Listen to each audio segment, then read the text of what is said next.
A monarquia inglesa é a mais famosa monarquia do mundo. Talvez ela seja até mais famosa do que o próprio país. E isso não é à toa. A monarquia inglesa tem uma história conturbada. Em alguns momentos, ela foi muito absolutista, em outros, submissa ao parlamento. Houve, inclusive, um período em que foi substituída por uma república. Para entender como tudo isso aconteceu, temos de falar sobre a história e tema deste vídeo, o absolutismo inglês.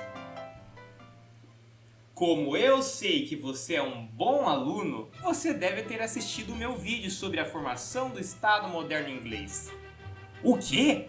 Você não viu? Bem, eu recomendaria, porque eu não posso te obrigar, você ir lá e vê-lo, já que os temas se conectam.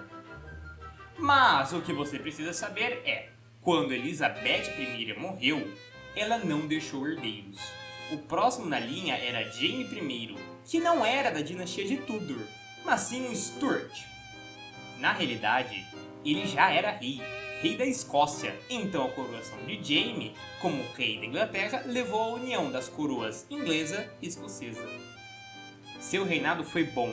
Ele conseguiu completar projetos da era elisabetana e manter a Era de Ouro da Inglaterra. Também aproximou a Igreja Anglicana do catolicismo. Os nobres gostaram disso, mas a Câmara dos Comuns, de maioria puritana, ou seja, protestante, não gostou. Seu filho, Carlos I, queria mais poder, então começou a agir de forma autoritária.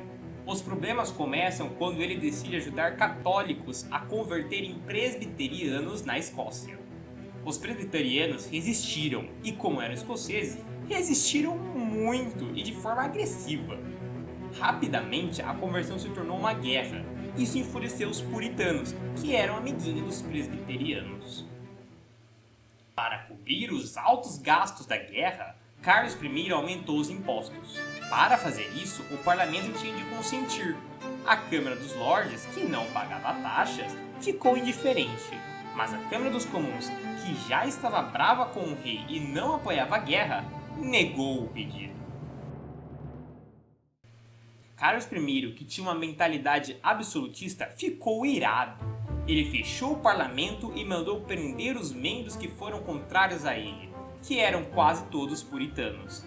Prevendo uma perseguição puritana, a Câmara dos Comuns, alguns nobres, os presbiterianos e puritanos se levantaram, e assim começa a Revolução Puritana.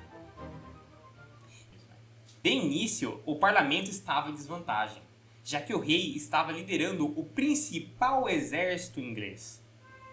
Porém, um dos parlamentares, Oliver Cromwell, conseguiu organizar um exército.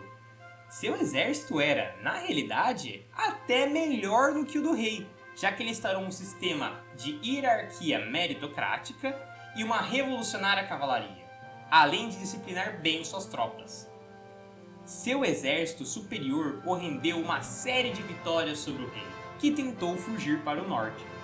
Ele foi interceptado pelos escoceses, aliados ingleses, e capturado.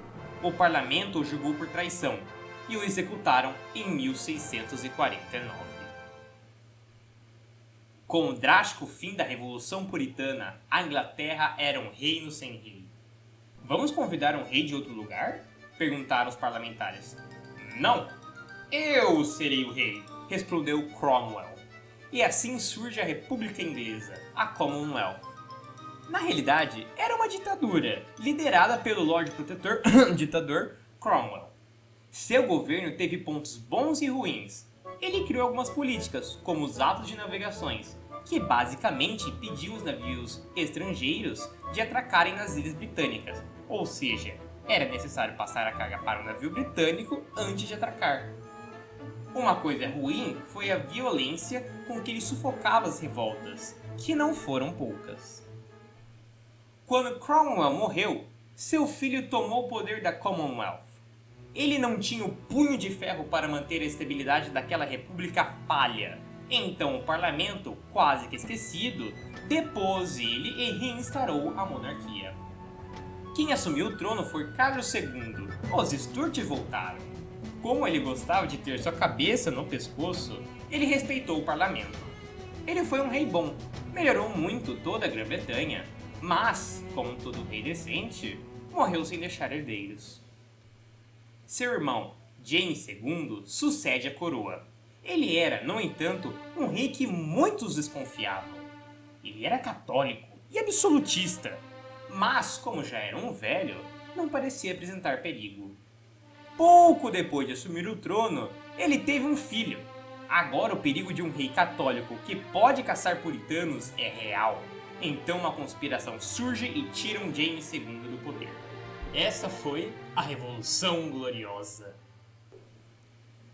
O rei não queria lutar e foge para a França. Como não existia nenhum Cromwell II, eles decidem convidar algum outro nobre para assumir. E esse nobre foi Guilherme de Orange. Para prevenir que mais uma vez o absolutismo destruísse o parlamento, os parlamentares exigem que o rei assine um documento chamado Bill of Rights, que define os poderes do parlamento, o torna forte e impede o absolutismo. O rei reina, mas não governa. Guilherme aceita o documento e assume o trono. Agora, a dinastia de Orange reina a Grã-Bretanha, em uma monarquia parlamentar. O Reino Unido ainda passaria por algumas crises e revoluções, mas a nação britânica estava preparada para entrar na Idade Contemporânea, ser pioneira em industrialização e tornar-se um dos mais importantes países dos próximos séculos. O futuro britânico será agitado, fumacento e cheio de inovações. O futuro britânico será ser o império onde o sol nunca se põe. Entretanto, creio eu que seu intervalo está chegando ao fim. Então, teremos de deixar esse assunto para uma próxima. Muito obrigado por ter me ouvido e adeus!